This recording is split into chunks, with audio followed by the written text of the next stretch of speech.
Linda Conroy, and I am a home cheese maker. I've been making cheese in my kitchen, I was telling people, for over a decade.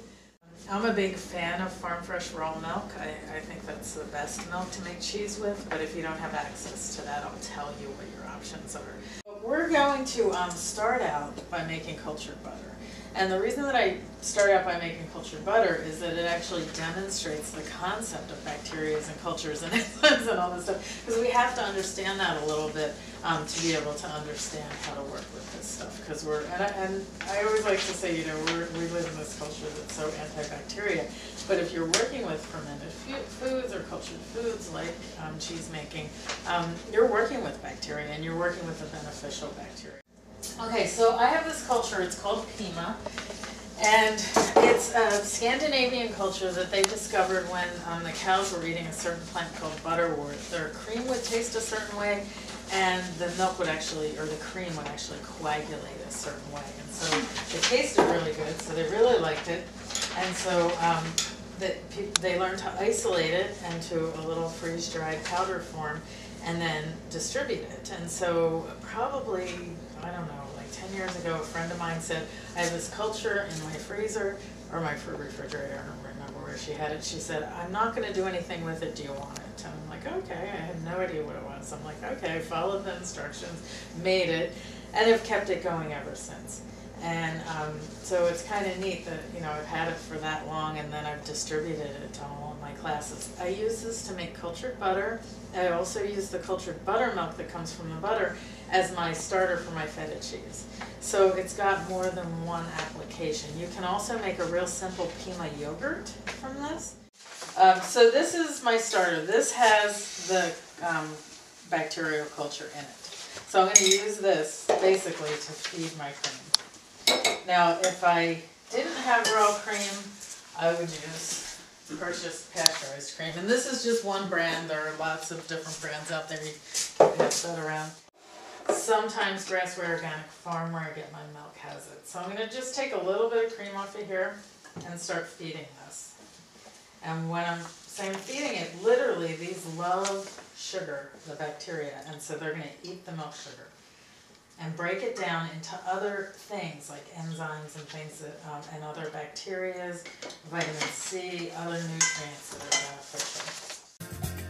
Shake, shake, shake. Shake, shake, shake. Shake your food. Really good is rinsing it off with water. Yeah.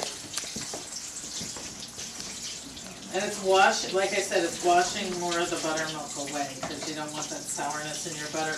For a couple reasons. I mean, if you're going to eat it right away, it doesn't really matter that much. But if you're going to store it for any length of time, it'll go off more easily. And I do prefer it to taste more sweet. So, would you hand me? I have a container that says butter on. Shake, shake, shake. So, okay, so we are ready for this. If somebody would look at your feta cheese recipe and tell me how much buttermilk we're going to use. A quarter cup, okay. And this is going to be our culture. It's going to raise the acid level of our milk, so it's more receptive to curdling when we put rennet in it. And it's going to add flavor to our cheese. So, since you started, you want to do the honors? So if we didn't have the buttermilk, we could use what's in that jar, like the first. You could use the cream. What's the cheese culture? Like we would just have to buy a different cheese. You would buy a culture, or you could buy cultured buttermilk. So if you would stir that for 1 to 2 minutes, and then you can stop. But for your culture, you can either use your own buttermilk that you make, or you can use buttermilk from the store. Buttermilk from the store has something called a mesophilic culture in it. And so if you take that buttermilk and sit it out on your counter for 24 to 48 hours to get the culture active and lively, because it needs a little warmth, and then you use that, that'll work. You can also buy powdered cultures from Dairy Connection or New England Cheese Making.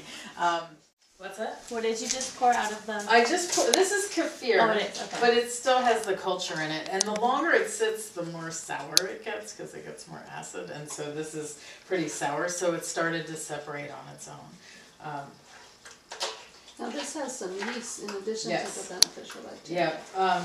Kefir is considered the champagne of cultured milk because it has a slight yeast content. And what does yeast do to sugar?